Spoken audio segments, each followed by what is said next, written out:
আসসালামু আলাইকুম এভরিওয়ান, আমি প্রথি সুলতানা। আজকে আপনাদের সাথে শেয়ার করব ফুড কাভারের ব্যাপারে। এটা হচ্ছে মূলত একটা ফুড কাভার। আপনি যদি ডাইনিং টেবিলের উপরে রাখেন, খুব অল্প জায়গাতে একটার পর একটা বাটি এক একটা লেয়ারে রাখবেন আর তার উপরে আরেকটা দিয়ে ঢেকে রাখবেন। তারপরে সর্বশেষ এখানে আপনি রেখে এই উপরে ট্রান্সপারেন্ট ঢাকনাটা দিয়ে ঢেকে নিতে পারবেন। একই সাথে একই জায়গাতে 5টা বাটিতে খাবার রাখতে পারবেন। আমাদের এটার মাপের ব্যাপারটায় যদি আসি, সার্কেলের যে মাপটা সেটা আছে 10 ইঞ্চি, আর 5 লেয়ার একসাথে রাখার পরে ঢাকনাটা দেওয়ার পরে টপ টু বটম এটার হাইট আছে 17 ইঞ্চি। আমাদের কাছে প্রিটি 3টা কালারে অ্যাভেলেবেল আছে। একটা হচ্ছে আমার প্রিয় রং হলুদ, একটা হচ্ছে খুবই সুন্দর গ্রিন কালার, আর একটা মনে হয় সবার প্রিয় রং সাদা।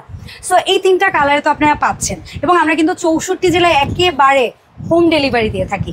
আপনারা নর্মালি ফুড কাভারটাতে এভাবে ইউজ করেন, তাই না? অনেক সময় হয় কি, একটু একদম 9 ইঞ্চি সাইজের একটা বাটি বা 8 ইঞ্চি সাইজের একটা বাটি যখন আপনি এটার মধ্যে রাখবেন, দুই পাশে না আঙুল দিয়ে নিতে কিন্তু জিনিসটা তুলতে এবং রাখতে একটু কষ্ট হবে। সেই জন্য আজকের ভিডিওতে আপনাদের জন্য একটা ইউনিক টিপস।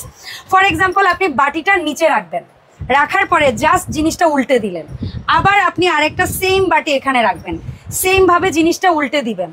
এভাবে করে করে আপনি আপনার প্রত্যেকটা বাটি রাখবেন এবং জিনিসটাকে জাস্ট উল্টে দিবেন।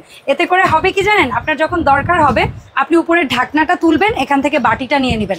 আপনার আর এটার মধ্যে কষ্ট করে হাত ঢুকিয়ে কিন্তু জিনিসটাকে বের করতে হবে না, এবং আপনার জিনিসটা পড়ে গিয়ে নষ্ট হওয়ারও ভয় নেই। এবং সর্বশেষ এই জায়গাটাতে আপনি রেখে ফাইনালি ঢাকনাটা জাস্ট সিম্পলি এভাবে দিয়ে দিবেন। সো আমার এই ইউনিক আইডিয়াটা কেমন লেগেছে অবশ্যই জানাবেন। প্রোডাক্টটা কিন্তু এরকম প্রিমিয়াম একটা প্যাকেজিংয়ে আপনাদের কাছে নিরাপদে পৌঁছে যাবে।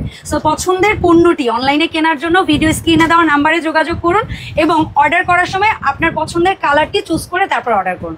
দেখা হবে নতুন ভিডিওতে। আসসালামু আলাইকুম।